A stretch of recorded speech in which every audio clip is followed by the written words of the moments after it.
তখন আমরা দুজনে একসাথে মিলেই চা খাই। চলো আসলে পরে দেখাচ্ছি যে আমি কি অর্ডার করেছিলাম। কবে বাবা একটা পুজোর সময় জামা দেবে, এখন আমি তোমাদের দেখাবো যে আজকে আমি কি রান্না করছি।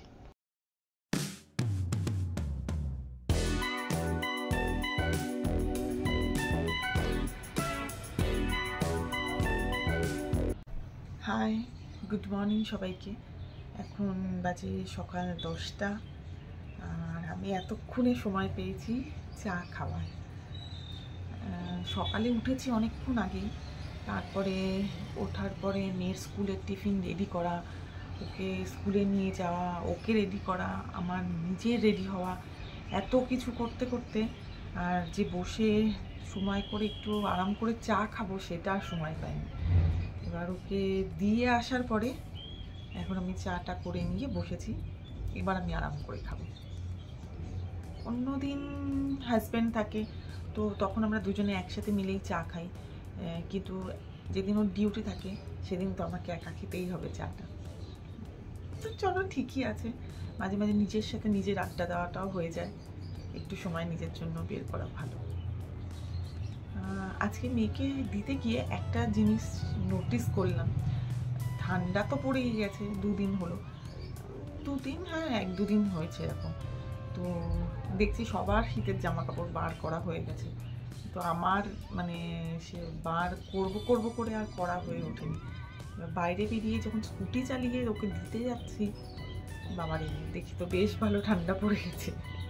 এবার আসার সময় আমি ভাবছি যে আজকে আমাকে বার করতেই হবে জামা কাপড়গুলো, নাহলে হেঁটে যে হাঁটাচলা করার সময় যদিও অতটা ঠান্ডা লাগছে না, কিন্তু বাইক বা গাড়ি বা স্কুটি চালিয়ে গেলে ঠান্ডাটা কিন্তু বেশ মারাত্মকই লাগছে।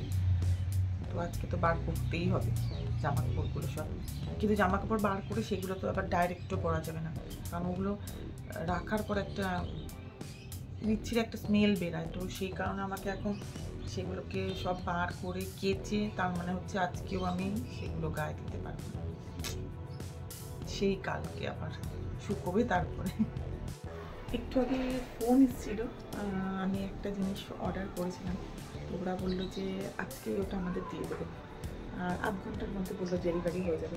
তো চলো আসলে পরে দেখাচ্ছি যে আমি কী অর্ডার করেছিলাম।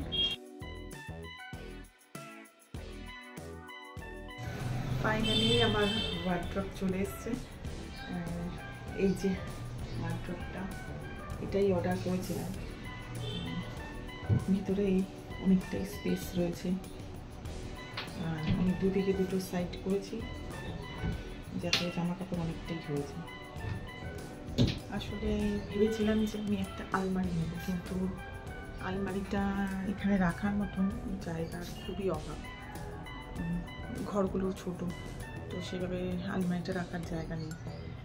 তো ভাবলাম যে চলো এই ওয়ার্ড্রপটাই নিয়ে নিই, ওই জন্য দুটো সাইড করেছি যাতে জামা কাপড় অনেকটাই হয়ে যেতে পারে।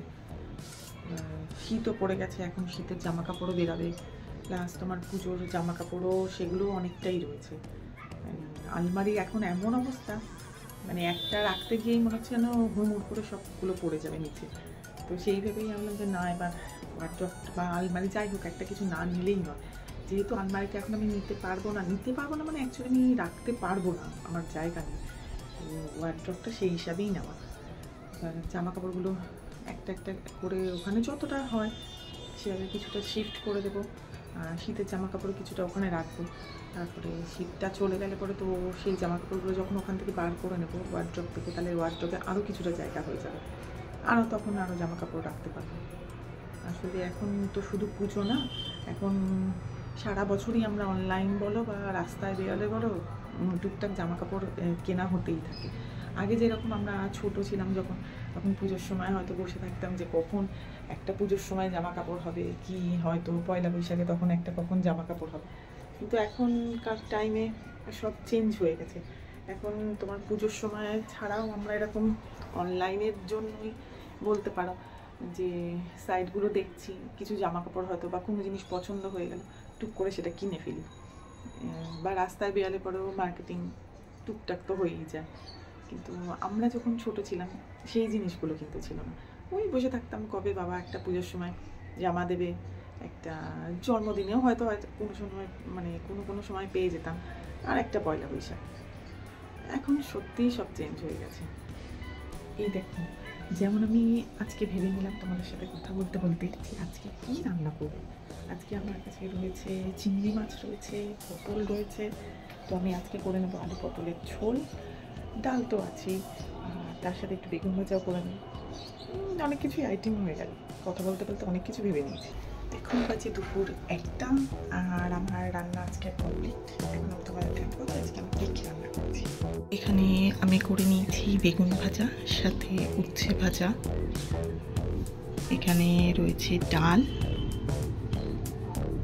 আর এখানে তো আমি বলেইছিলাম আজকে আলু পটল দিয়ে চিংড়ি মাছ করবো, তো সেটাই আজকে করে নিয়েছি। তো আজকে দুপুরের লাঞ্চ এটাই। ভিডিওটা আজকের মতন এখানেই শেষ করলাম।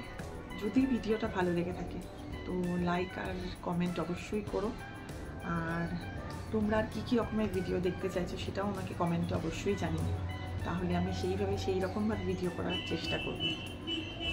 দেখা হচ্ছে নেক্সট কোনো ব্লগে, ততক্ষণের জন্য বাই।